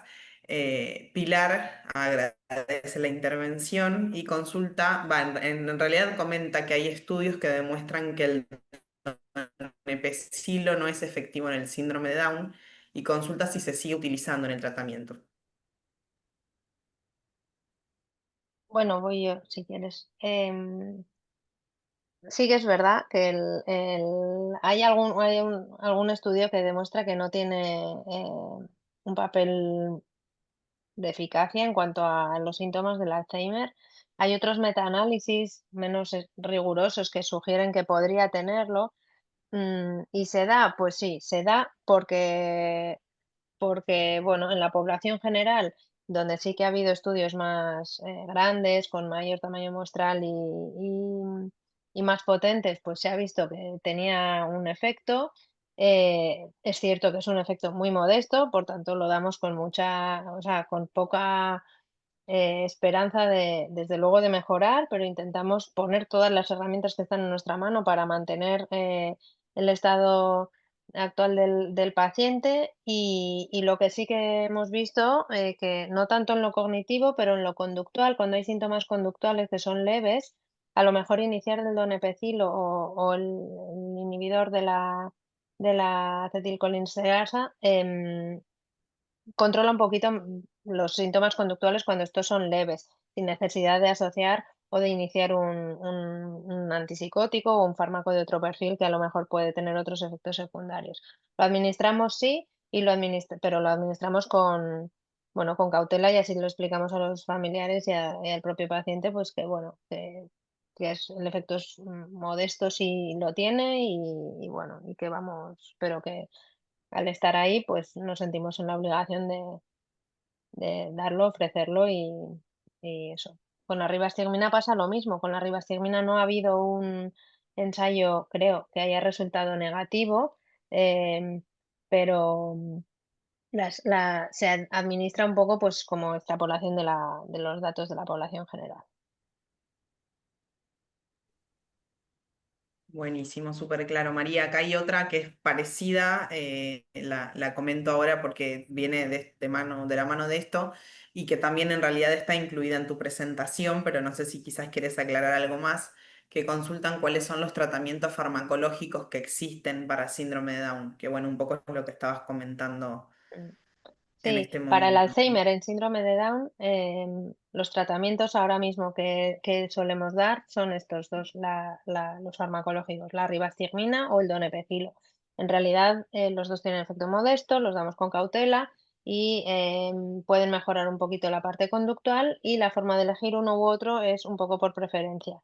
La ribastigmina existe la formulación en parche con más efectos secundarios cutáneos locales, menos efectos secundarios digestivos. El donepezilo existe en pastilla vía oral con más efectos secundarios digestivos, menos efectos cutáneos. Habitualmente damos a elegir qué prefieren. Hay personas que les cuesta más tragar y prefieren el parche. Hay mucha gente que tiene la piel muy sensible con dermatitis varias y problemas de la piel que prefieren la pastilla.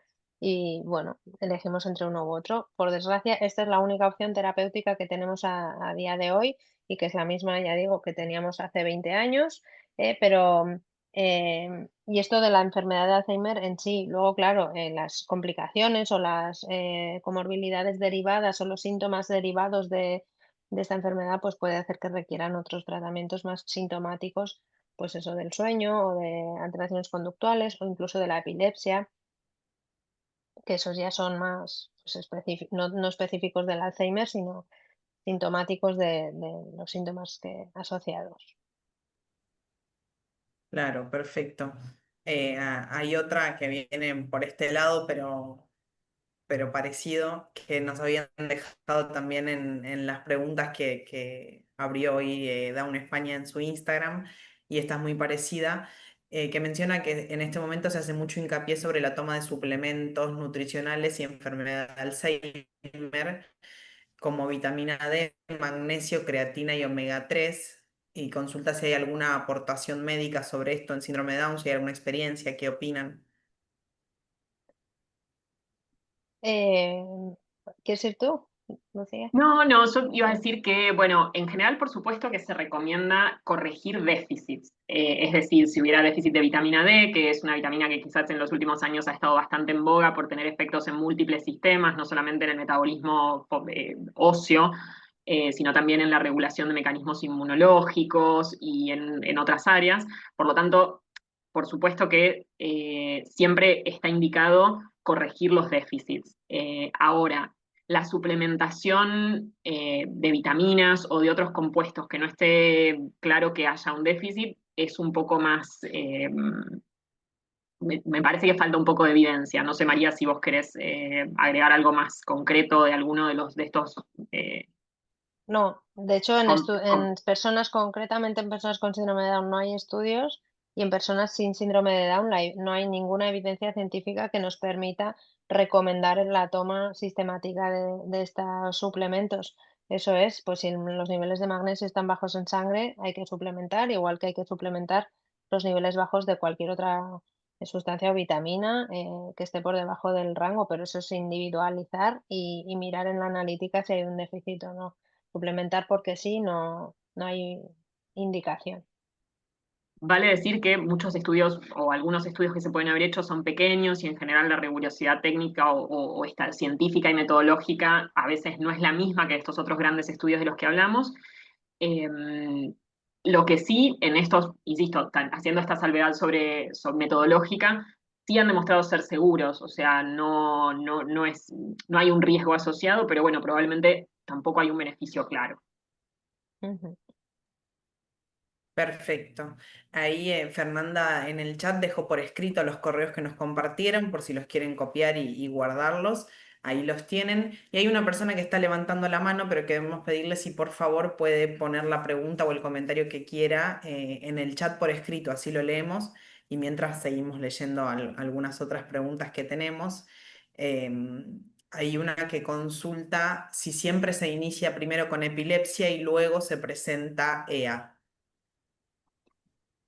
Bueno, de esto no lo va a decir María porque es muy modesta, pero de esto en la unidad se ha trabajado mucho y una de mis compañeras, también bajo la dirección de su tesis doctoral de María, está trabajando específicamente en describir la epidemiología de la epilepsia en el síndrome de Down y su relación en particular en su relación con la enfermedad de Alzheimer. Y no ocurre siempre primero, lo más frecuente es que ocurra después, pero sí en una minoría de los casos puede estar más cercano al inicio de los síntomas y un poco más raramente previo. No sé, María, si quieres agregar algo más. Sí, sí, tal cual. Bueno, lo primero que la epilepsia, aunque es muy frecuente, no tiene por qué ocurrir, no pasa en el 100% de los casos, con lo cual se puede tener Alzheimer sin acabar desarrollando una epilepsia. Pero bueno, cuando aparece, suele ser al poco al poco de aparecer el deterioro cognitivo o con la evolución de la enfermedad. Los pocos casos que se han manifestado primero, las crisis epilépticas, es muy probable que sí que ya hubiera un deterioro cognitivo que no hemos sido capaces de detectar entonces.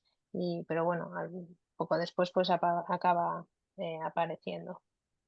Y lo que es importante es que los que tienen Alzheimer y epilepsia, pues eso, el pronóstico del Alzheimer es peor que los que no la tienen, con lo cual es importante buscar estrategias, pues idealmente de prevención, ¿no? Por eso queremos hacer este ensayo y ver si dando la medicación de forma preventiva, sin esperar a que ocurran las crisis, pues podemos así evitar que lleguen a pasar y evitar todo el componente negativo que está aportando la epilepsia al curso de la enfermedad.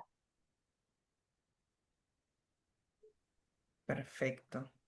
Vamos con algunas más que empezamos a leer las preguntas y ustedes responden con mucha amabilidad y van llegando otras. Bueno, algunas son parecidas. Em, Carmen consulta, ¿qué opinión le merecen los estudios que relacionan mejoras en la enfermedad de Alzheimer y la epigalocaquinalagato del té verde?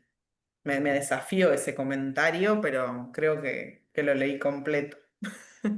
Sí, esta es una pregunta que sale con frecuencia, más hace unos años que ahora, porque hubo un estudio que se publicó que miraba, pues sí, el té verde, ¿no? El efecto que tenía el té verde sobre la cognición es verdad que había brazos activos de tratamiento que se combinaban con estimulación cognitiva. Y sí que se vio que el brazo que tenía la estimulación cognitiva y el té verde, pues había ciertas mejorías cognitivas en adultos jóvenes con síndrome de Down. De hecho, una compañera de nuestro equipo también participó como neuropsicóloga en este estudio.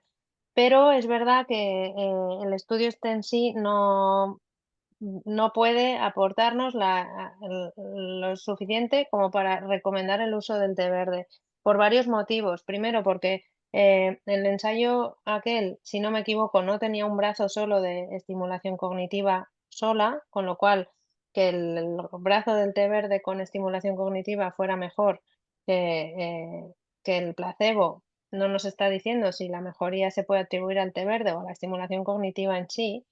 Y luego que también es verdad que no estaba exento de efectos secundarios. Creo recordar que había varios problemas de sueño y algunos otros síntomas que, bueno, pues que tampoco eran gratuitos. Entonces bueno, cuando salió este estudio y nos preguntaban, ¿qué? ¿Tomamos té verde? ¿No tomamos? Pues claro, o sea, no hay, ese estudio de por sí tampoco supone la evidencia necesaria y suficiente para poderlo recomendar de forma sistemática, y lo que habría que hacer es, pues, no sé si se está haciendo ya o no, pero estudios más, pues otros estudios que puedan determinar realmente cuál es el papel de esta sustancia, ¿no? Bien, perfecto.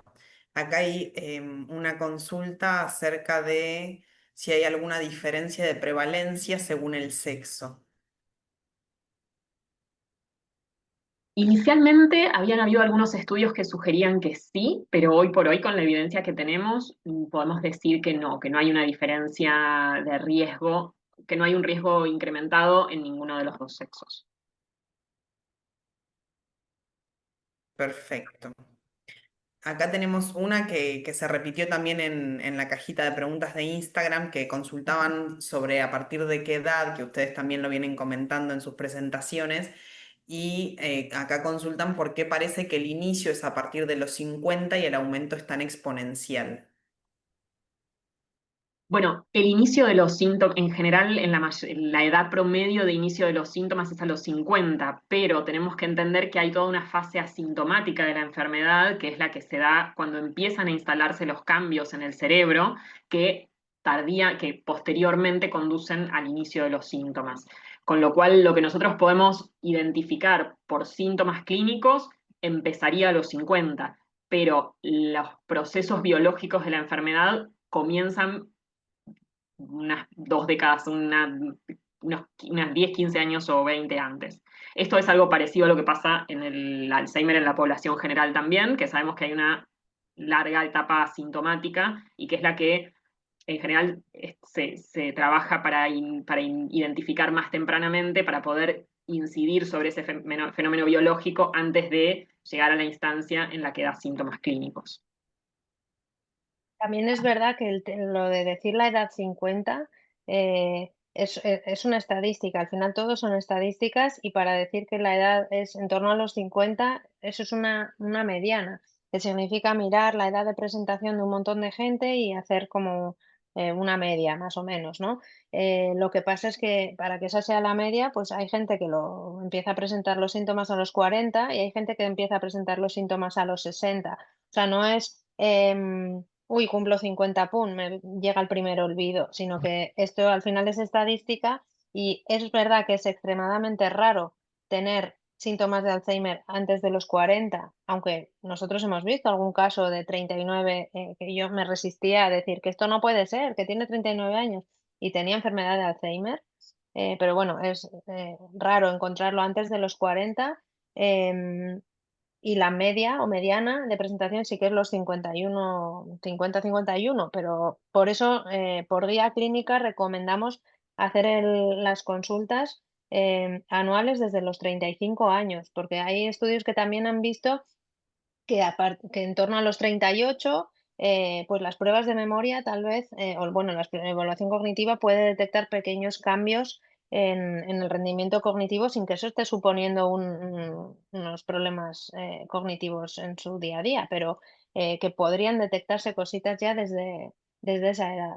O sea que sí, 50 como media estadística, pero revisiones a partir de los 35 es lo que es la idea.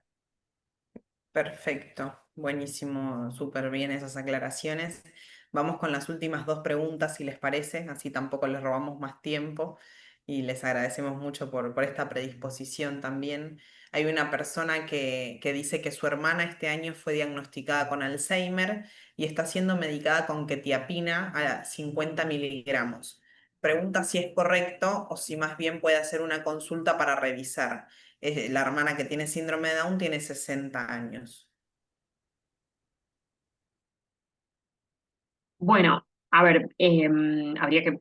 La consulta para revisar siempre, o sea, una consulta médica, sobre todo si tiene un diagnóstico de enfermedad, siempre con un especialista, de acuerdo a su lugar de residencia, por supuesto que estaría, de qué lado del océano me refiero, estaría Perdón, indicada. perdón que te interrumpa, pero justo aclaró que viven en Las Flores, provincia de Buenos Aires, aquí en Argentina. Bueno, nos puede escribir al correo que teníamos y le contamos un poco qué es lo que le podemos ofrecer y demás, pero sí. Eh, y ojo, o sea, tratar de brindar cierta tranquilidad en que la quetiapina puede probablemente estar funcionando como tratamiento de los síntomas asociados a la enfermedad, tratamiento sintomático de estos que mencionaba María, que se pueden indicar para tratar algunos de los síntomas de la enfermedad, entre ellos los síntomas conductuales o comportamentales. Con lo cual hay que evaluar el caso individual, a ver por qué lo está tomando y si esa es la mejor opción y si está produciendo algún efecto adverso que quisiéramos evitar o no. O sea que esto es una pregunta y una cosa muy puntual y muy individual que sí, definitivamente vale la pena revisar. Perfecto, buenísimo, muchas gracias, Lucía. Justo cuando estabas contestando vi que había aclarado de dónde eran. Bueno, ahí obviamente hay comentarios agradeciéndoles porque esto fue y es muy interesante. Y dice, he entendido que no se debe esperar a que haya síntomas, entonces a partir de una determinada edad se debe pedir al médico de referencia que se le hagan pruebas a la persona con síndrome de Down, que un poco quizás María es lo que comentabas con la pregunta anterior, ¿no? Ojo que estás muteada, María. Sí, es esto que hablaba de la recomendación de empezar con controles para establecer un basal a partir de los 35. Sí. Ojo, yo creo que acá también vale la pena hacer una pequeña aclaración. También hay que ver qué recursos disponibles hay. Me ha pasado de recibir pacientes que se quieren evaluar, pero por supuesto la evaluación cognitiva que se hace en población general sin discapacidad intelectual no sirve para evaluar el rendimiento cognitivo de una persona con discapacidad intelectual. Con lo cual, no solamente es derivar, sino que haya a quién derivar y que hayan recursos humanos y de salud preparados para evaluar y entender un poco lo que decía María al principio de su charla, que muchos médicos y no solamente médicos, el equipo de salud no se siente preparado muchas veces porque auténticamente no lo está.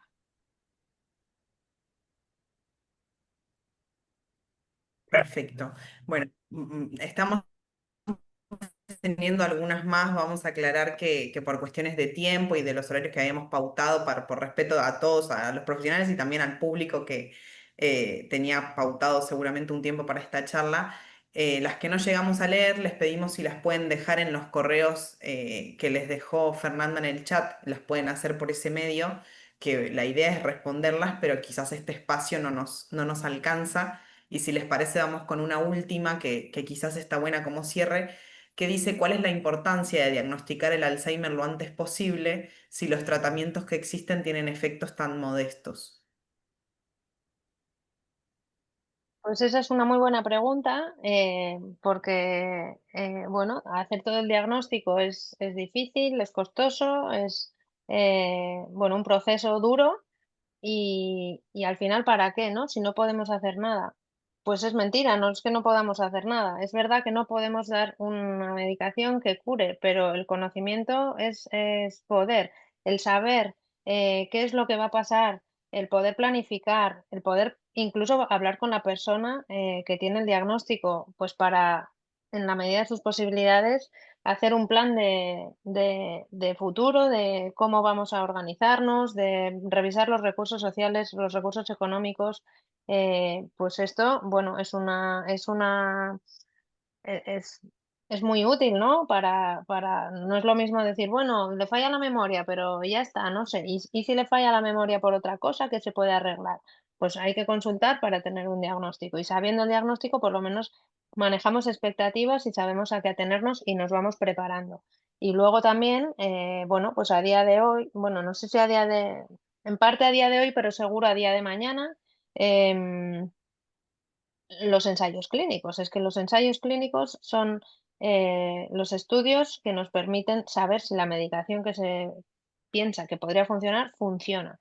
Y es verdad que hay ensayos que son negativos, que no están dando solución, que no hay soluciones, que no hacen efecto, pero hay los que sí hacen efecto, pues es una vía de acceder a un medicamento que puede que funcione, que ya es más de lo que tenemos ahora. Es verdad que cuando llegue algún tratamiento, los nuevos ensayos ahí sí que tendrán que ser o damos el tratamiento nuevo o damos el súper nuevo. Y entonces ahí, bueno, pues por lo menos la opción cero ya será un tratamiento, pero es que ahora, ante el no es no hacer nada, porque es planificar y organizar, pero ante el no poder dar una medicación que funcione, pues la posibilidad de entrar a un estudio donde va a estar más atendido, más seguido, más controlado y a lo mejor le dan una medicación que funciona, pues bueno, es otra opción.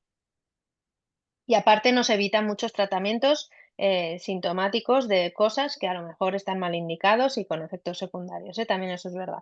Que hay muchas veces, si un paciente tiene cosas y no sabemos que es por la enfermedad de Alzheimer, pues damos medicación un poco dando palos de ciego y tiene más efecto perjudicial que beneficioso. Esa es otra cosa, otra ventaja. Súper claro. Creo que si a alguien le faltaba convencerse, ya se convenció. Y creo que hay mucha razón en eso que decís, sin duda, por todo lo que expones, ¿no? Y bueno, en realidad todo lo que se va sabiendo es en base a la experiencia, así que nada, es muy útil y necesaria esa información, como Ujú, decís. Así que bueno, ¿yo qué más puedo agregar? Ustedes son las profesionales en esto, nos brindaron un montón de información súper útil. Les agradecemos muchísimo en nombre de ASDRA, de Down España, por el trabajo que hacen todos los días, en nombre de las familias también, por supuesto, y además por esto que prepararon para hoy, que nos compartieron tan amablemente y por abrirse a las preguntas que tampoco queremos, les pedimos disculpas a los que nada. no fueron respondidas, pero bueno, les pedimos que si pueden las manden, que van a ser respondidas, por supuesto, y les agradecemos por haber sido parte también de este espacio. Y nosotras queríamos eso también dar muchas gracias por invitarnos y tener la oportunidad. Y muchas gracias pues a las asociaciones y a las fundaciones que hacen que, bueno, que muchas personas y familias encuentren ciertas respuestas y un entorno y se junten y sois muy potentes y las familias también y las personas también y os necesitamos para que trabajemos juntos y podamos unidos por ser más fuertes que por separado, ¿no? Porque parece que muchas veces nosotros estamos en nuestro ordenador con nuestras cosas y luego en realidad las familias y pacientes tienen otras necesidades que si no nos comunicamos, pues no tenemos que ir en paralelo, o sea, no tenemos que ir en paralelo, tenemos que ir a la par. Y así que gracias también por dar visibilidad a todo esto. Bueno, yo Muchas creo que no tengo mucho gracias. más para agregar, ya había comentado algo antes, así que adhiero a todo lo dicho, ¿no? Gracias, Lu, gracias María también, por supuesto. Ahí Fer les dejó por el chat también un link de una web que estaban pidiendo entre las preguntas y por cualquier cosa saben que pueden escribir a ambas asociaciones que también trabajamos en conjunto, que la información es súper valiosa y nos empodera un montón, así que la compartimos y confiamos en que siempre vamos a seguir avanzando. Muchas gracias a todos por haber estado y a ustedes, chicas, por haber compartido este espacio con tanto profesionalismo y tanta amabilidad.